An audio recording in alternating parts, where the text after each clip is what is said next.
Good morning students. बेटा इस lecture में हम क्लास 10th को केमिस्ट्री पढ़ा रहे हैं और अभी जो क्लास 10th में हमारा टॉपिक चला हुआ है या चैप्टर चला हुआ है उसका नाम है एसिड्स बेसिस एंड साल्ट्स। आज हम इसका रिवीजन कर रहे हैं। क्लियर है?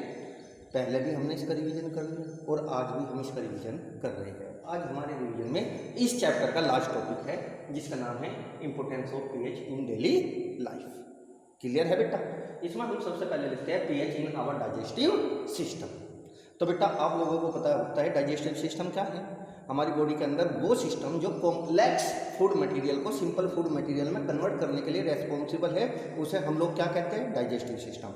यानी कि digestive system is responsible for the conversion of the complex food material into the simple food material with the help of digestive enzymes. Clear है बेटा? उसी में हमारा डाइजेशन आता है स्टोमक के अंदर। आप लोगों को पता होगा स्टोमक के अंदर गैस्ट्रिक ग्लैंड होती है, गैस्ट्रिक ग्लैंड से गैस्ट्रिक जूस निकलता है और गैस्ट्रिक जूस में आपका HCl भी होता है, हाइड्रोक्लोरिक एसिड भी होता है। क्लियर है बेटा?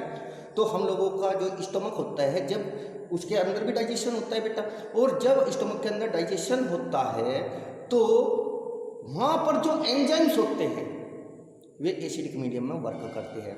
क्लियर है? और स्टोमक को एसिडिक मीडियम कहाँ से मिलता है? स्टोमक के अंदर गैस्ट्रिक ग्लैंड से गैस्ट्रिक जूस निकलता है जिसमें HCl होता है। लेकिन बेटा कभी कभी वो HCl ज़्यादा मात्रा में सिक्रीट हो जाता है, यानी कि उसका हाइपर सिक्रेशन हो जाता है। हाइपर का मतलब होता है ज़्यादा मात्रा में।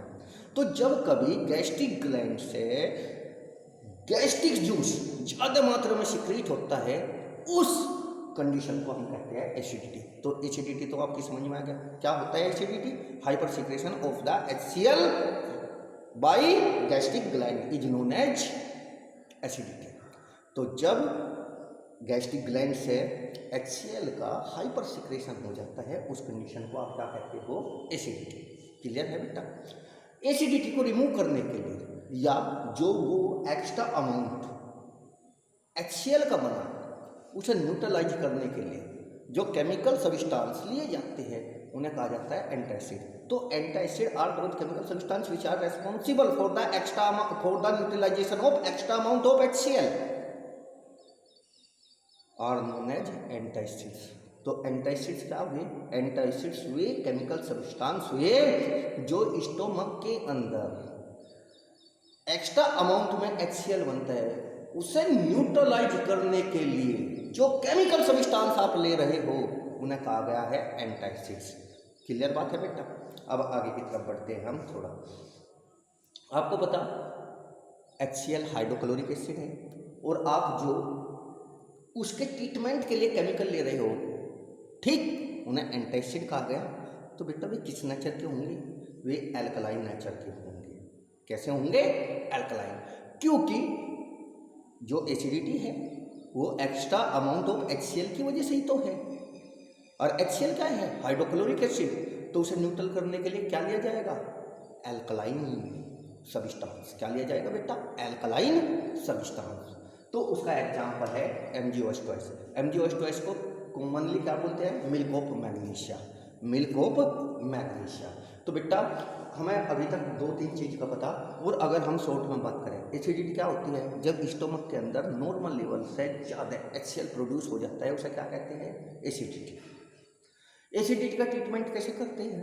एंटासिड लेकर। एंटासिड क्या होते हैं? ये भी केमिकल सब्सटेंस होते हैं जो नेचर में एल्कलाइन होते हैं और जो वो एक्स्ट्रा अमाउंट ऑफ HCl है उसे न्यूट्रलाइज कर देते हैं। उन्हें क्या कहा गया बेटा? एंटासिड। क्लियर बात है?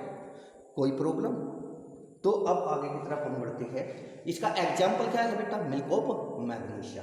तो अगर कोई आपसे पूछने लगे कि आपके स्टोमक के अंदर जो एसिडिटी हो जाती है, आप जो टैबलेट लेते हो या जो एंटासिड लेते हो वे कैसे नेचर के होते हैं?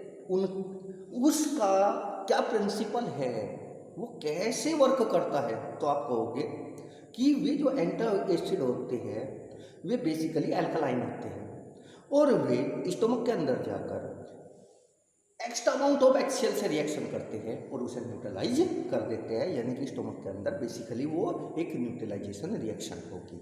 क्लियर है? लेकिन बेटा ये बात आपको समझ में आ गई कि पीएच का रोल स्टोमक के अंदर भी है, यानी कि डाइजेस्टिव सिस्टम में भी है। अगर कोई आपसे पूछने लगे भाई स्टोमक के अंदर HCl क्यों चाहिए, तो आपका आंसर होना चाहिए कि स्टोमक के अंदर जो एंजाइम्स फूड डाइजेशन के लिए रेस्पॉन्सिबल है वे केवल एसिडिक मीडियम में ही वर्क करते हैं। ठीक होगी बेटा बात ये। अब आगे का point, pH change lead to tooth decay. PH change leads to tooth decay. अब बेटा टूथ डिके क्या होता है? टूथ डिके का मतलब होता है दांतों का सड़ना। ठीक है, सबसे पहले हम बात करते हैं, हमारे जो टीथ होते हैं वे हमें बाहर से वाइट नजर आते हैं, एक्चुअल में उन पर एक हार्ड कवरिंग होती है जिसका नाम होता है कैल्शियम फॉस्फेट। फॉर्मूला क्या होता है उसका? Ca3PO4 का whole twice. This is calcium phosphate, और ये वाटर इंसोल्युबल होता है और काफ़ी हार्ड होता है। तो हमारे टीथ के सबसे बाहर इनामेल की हार्ड कवरिंग होती है जो बेसिकली कैल्शियम फॉस्फेट होता है। क्या होता है? Calcium phosphate. अब बात आती है, ये तो थी इनामेल की, अब बात आती है टूथ डिके पर। बेटा एक्चुअल में जब हम रात को खाना खा के सोते हैं या शुगर वगैरह खा के सोते हैं तो फूड या शुगर पार्टिकल्स हमारे टीथ के बीच में जो कैविटी होती है उनमें ट्रैप रहते हैं, फंस जाते हैं। क्लियर बात है?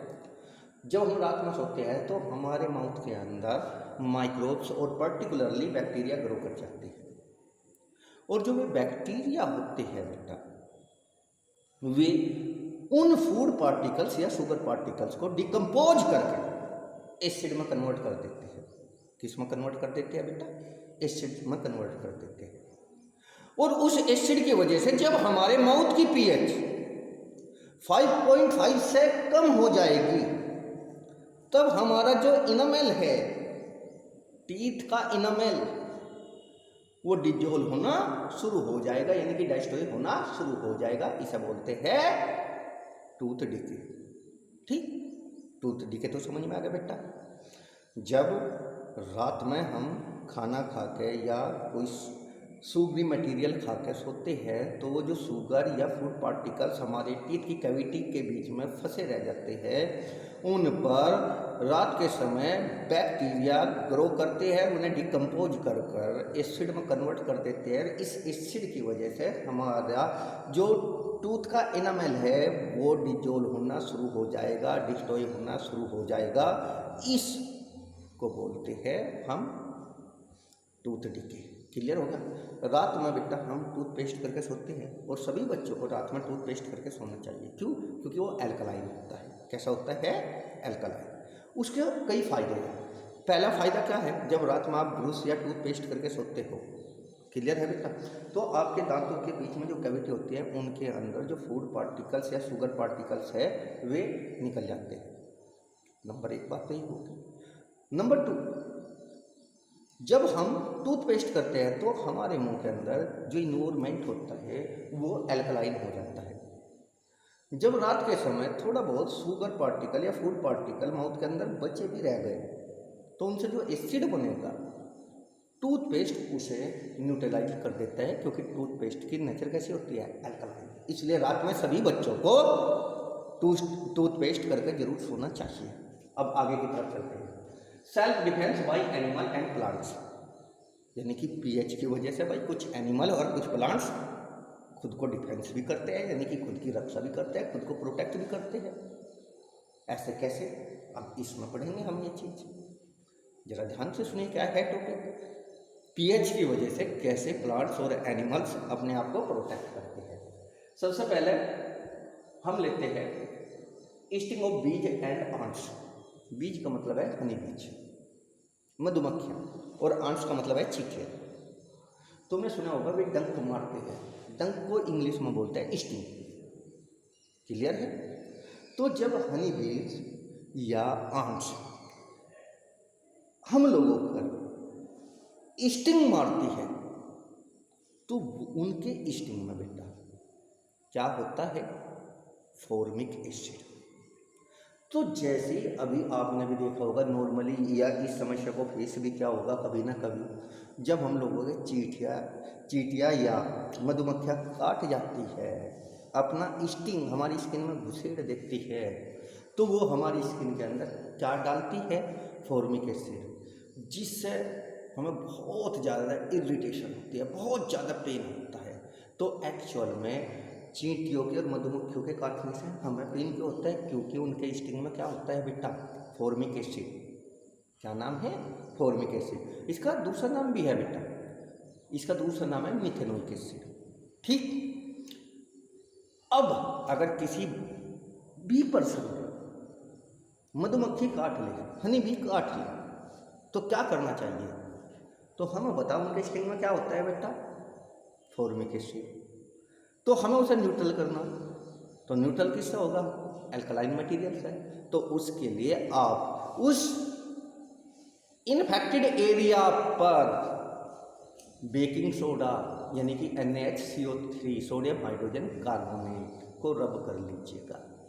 वो अब आपकी स्किन की पोर से अंदर चला जाएगा और जो फॉर्मिक एसिड है उसके साथ रिएक्शन करके उसे न्यूट्रलाइज कर देगा। अब अगला कॉन्सेप्ट है वास्प। वास्प क्या होते हैं, अभी आपने देखे होंगे येलो कलर के, ब्लैकिश कलर के, गांव में भी छत्ते बना कर रखते हैं, देखा होगा छत वगैरह कॉर्नर वगैरह में लगे हुए रहते हैं, पीले रंग के, उन्हें बोलते हैं वास्प। तो उन वास्प के जो स्टिंग होते हैं उनमें आपका एल्कलाई